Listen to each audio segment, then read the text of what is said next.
Hey guys, welcome to Lacave-Insight. I'm Marcus, music producer, lighting director, programmer and official MA trainer. This is MA Quick Tips. So now we have a look at how to mirror a position preset. For example, we want to focus a position and now we are going to, let's say, use lights 1 and 2.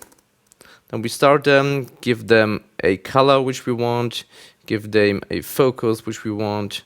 Now let's make the position like this and like that, for example. And now here comes the trick. We have now fixture 1 perfectly aligned, but fixture 2 should be mirrored in the pan. So how can we do that? Select fixture 2, go to the pan, and now let's enter % minus 100, please. And you see now the light is now mirroring the position from the pan in this case.